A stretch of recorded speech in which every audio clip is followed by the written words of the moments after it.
Where did these third-party sources retrieve their information about the slave ships in general? Do you know what a primary source is, Dane? What is a primary source? Well, primary sources arise from the period being studied, such as government documents, private letters, newspaper reports, diaries, eyewitness accounts, and so on. It's people who wrote about it who were there at that time, Dane. There were people, Dane, who were on those ships, Dane. Stop talking about a third party, Dane. Where did these third-party sources retrieve their information? There are first-hand accounts, Dane. Why are you misleading your people, Dane? Answer me this question, brother. Why are you intentionally misleading people as if you don't know what a primary source is? You are borderline schizo.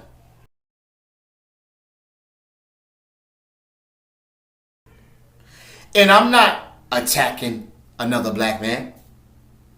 No. This guy is misleading African people. And he's telling them that the slave trade never happened. So technically, you are my enemy, Dane. Okay? So, let me show you what a primary source is. Let's get it. These third parties are things like books and movies and even the media that tends to give their cultivated possible descriptions of these so-called slave ships based merely on their perception of what they consider to be a fact, or rather by someone else's opinion. This, Dane, is a primary source, Dane. Oladu Equiano, and he recalls the Middle Passage, Dane. See, you want to talk about a depiction. What's a depiction? A depiction is an old French word that is defined as a portrayal in picture or a representation in words. Right? But common sense would tell you that that's the only way it could have been possible. That part, Dane. Now, let's see how that was that depiction that you see of the slave ships is the only description that was possible. Okay? Now, this is a first-hand account. This is a primary source, Dane. When I looked round the ship, too, and saw a large furnace or copper boiling, and a multitude of what? Black people of every description chained together. Every one of their countenances expressing dejection and sorrow.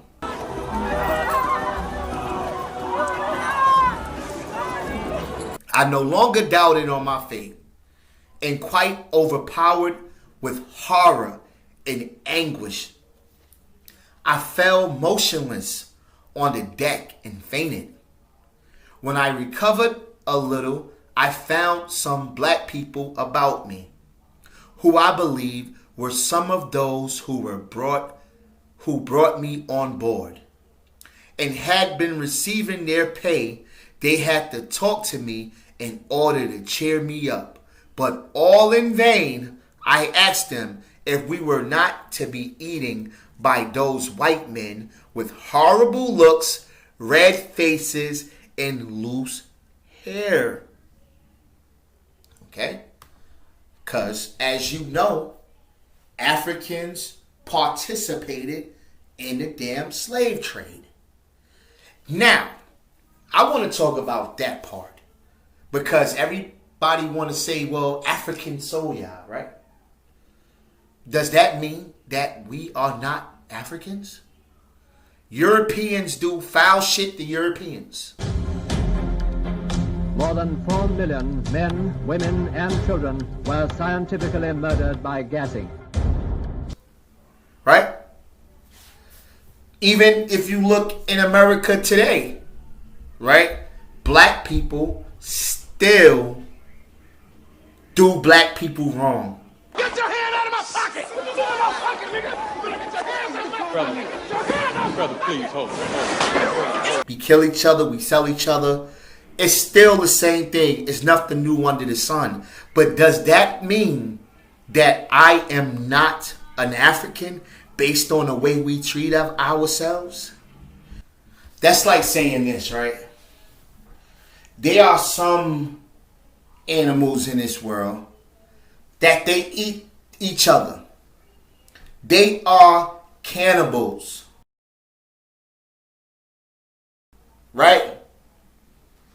Does that mean just because they eat their own species that they are not the animal that we say they are? So that argument is out. Don't even use that.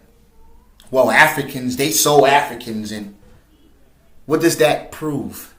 It proves absolutely nothing. Absolutely nothing. Europeans sold other Europeans. That's where even the word Slav, the Slavics, they sold other Europeans, man. So let's get back to the description. The first hand account, the primary source. It doesn't prove that we are not African. So please stop saying that. Well, Africans sold other Africans. If anything, that only helps prove our point. It makes you look idiotic. Okay? So, soon after this, the blacks who brought me on board went off and left me abandoned to despair. I now saw myself deprived of all chance of returning to my native country, or even the least glimpse of hope of gaining a shore, which I now considered as friendly, and I even wished for my former slavery. Did you hear that? That was better than what was happening on that slave ship. Being a slave in Africa was better than what he experienced just being on those boats. All right? In preference to my present situation, which was filled with horrors of every kind, still heightened by my ignorance of what I was to undergo. So the fear alone of what was going to happen to him was worse than what he was experiencing in Africa. Just the ignorance of not knowing what's going to happen. Like, he literally thought he was going to be eaten by these white men. He was going to be ate, by these white men. I was not long suffered to indulge my grief. I was soon put down under the decks, and there I received such a salutation in my nostrils as I had never experienced in my life. They put something in his nose, so that with the loathsomeness of the stench and crying together, and this is why I say, right, it's a treason for people like Dane Calloway to say these things never happened, bro. Like, this is the worst crime to humanity, because you're doing it to your own damn ancestors just based on some silly Negro who could put some spooky music. Now, this question alone will be continuously answered throughout this particular segment.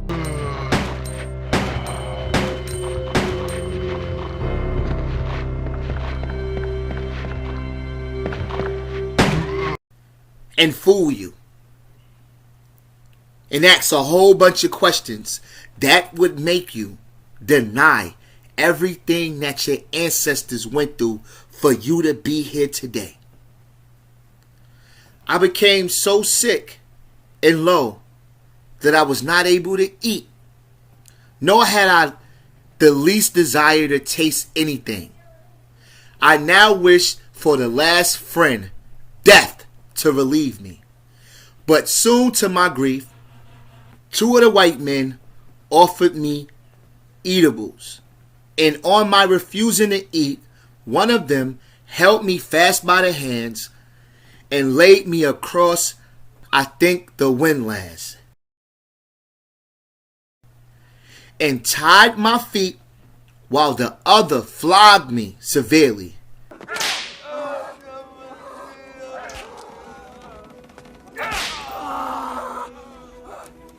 I had never experienced anything of this kind before. And although not being used to the water, I naturally feared the element the first time I saw it. Yet nevertheless, could I have gotten over the netting, I would have jumped over the side.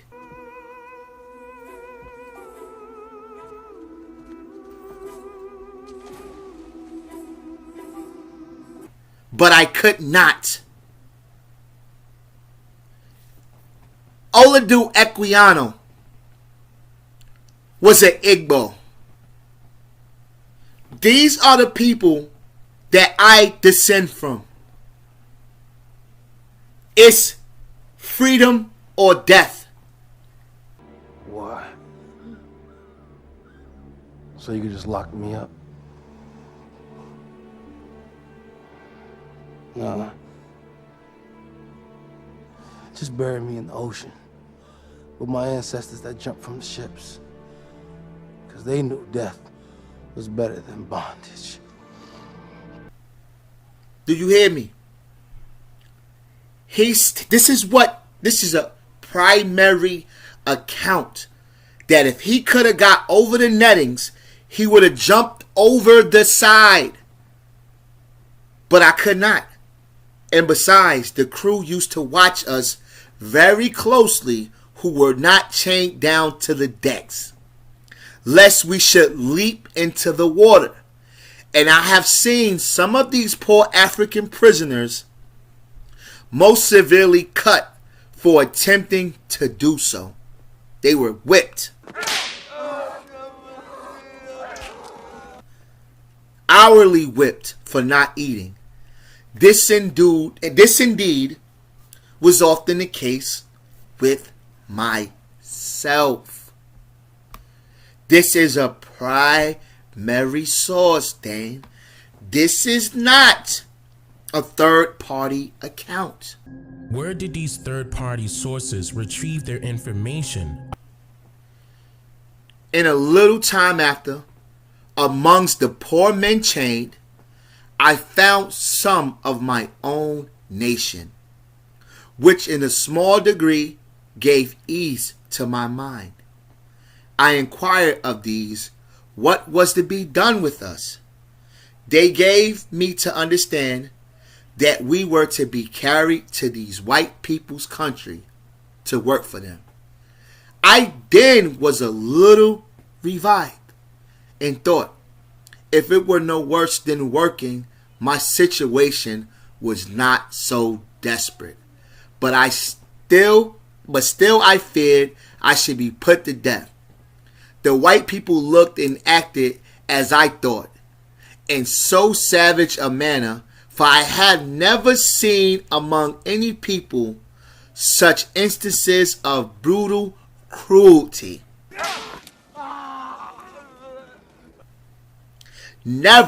He had never seen among any people such instances of brutal cruelty. And this not only shown toward us blacks, but also to some of the whites themselves. So this goes back to all of those ignorant black people that say things like, well, Africans sold other Africans, but it was white slaves too, bruh. It was white slaves too. That's why they had in the census free whites.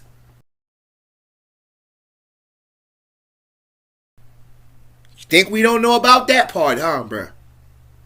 You think we don't know, Dane?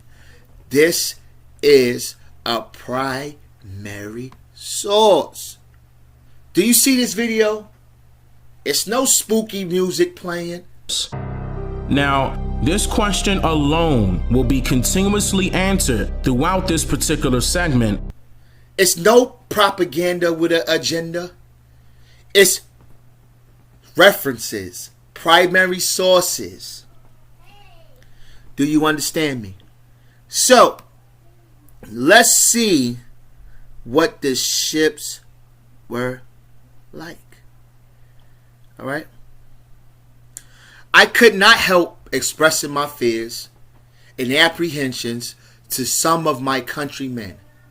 I asked them if these people had no country but lived in this hollow place, the ship. They told me they did not, but came from a distant one. Then said I, how comes it in all our country we never heard of them? They told me because they lived so very far off. I then asked, where were their women? Had they any like themselves? I was told they had. And why said, do we not see them? They answered because they were left behind. I asked how the vessel could go. They told me they could not tell, but that there were clothes put upon masts by the help of the ropes I saw. And then the vessel I went on, and the white men had some spell or magic they put in the water when they liked it in order to stop the vessel.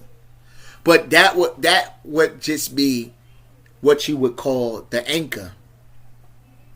It wasn't no magic, but these are the first hand accounts. Okay? They were shackled and chained below the deck. Dane. And there are other descriptions of this Dane besides a depiction Dane. Let me show you. Here are some more primary sources. Dane. In 1748, the sloop Rhode Island, owned by the Protestant Livingston family, left New York on a slave trade voyage. It arrived in West Africa on January 18th, 1749, and over the next 4 months, Captain Peter James acquired 120 slaves along the African coast. By the time the vessel arrived back in New York in July in 1749, they buried 37 slaves and sent 3 and 2 more likely to die. Okay? According to historian Philip Misovich, a loss of 32% of the slaves on a voyage was extremely high, and it was therefore most likely a financial disaster for Livingston. And this is for all of those confused people who keep saying dumb shit like, man, why? How come none of those people died? And you kidding me? 6 months? Yo, they were dying. Our ancestors were dying. And this is why it's fucking treason. And I'm sorry for cursing, but this is why It is treason to say things like the slave trade never happened. This is why. Now, this is a primary source, Dane. Dane, do you have any primary sources, Dane, that say African people was already here, Dane? Or, classified as African Americans was already here, Dane? Dane, do you have anything besides spooky music? Now, this question alone will be continuously answered throughout this particular segment. Do you have anything besides spooky dookie music? And a bunch of questions. Now, this question alone will be continuously answered throughout this particular segment. Spooky music and a bunch of questions. How come this and why that? And that simply means you don't know shit. You don't know. You don't know what a primary source is. You don't know these books that you speak on. These third parties are things like books. Was from a primary source. So it's your brother YK the Truth. And I'm out. Peace. I haven't seen any indication that these Native American groups, which we are claiming relationships with, are really the descendants of the first people in the Americas. In other words, to make a long story short, I think this Aboriginal thing is nonsense. I think it's anti-African. I think it's destructive to our community. Watch me do it for my ancestors. Watch me do it for my ancestors. They try to say that it ain't happened. It ain't what? But you know that they be capping on. Watch me do it for my ancestors. Watch me do it for my ancestors. They try to say that it ain't happened. It ain't what? But I know that they be capping on. Now they wanna ask about a boat. Looking at them cause I know that it's a joke. It's a joke. Because they don't really see that they needed the boats more than forced slavery. Dumb nigga. So miss me with the dumb shit. My ancestors built the drums with the drumsticks. So you could move on your feet. So I could groove to the beat. But you rather be an Indian. But you look more like a pretendian. Columbus named you when he came through with Spain, oof. You wanna say DNA ain't real. You need help, take your ass to Dr. Phil. And why you wanna steal from the natives? Leave them alone, you got your own flavors. Stop being a culture vulture, please. Stop being a culture vulture, nigga, please. Stop being a culture vulture, please. Stop being a culture vulture. Watch me do it for my ancestors. Watch me do it for my ancestors. They try to say that it ain't happened. It ain't what? But you know that they be capping on. Watch me do it for my ancestors. Watch me do it for my ancestors. They try to say that it ain't happened. It ain't what? But you know that they be capping on.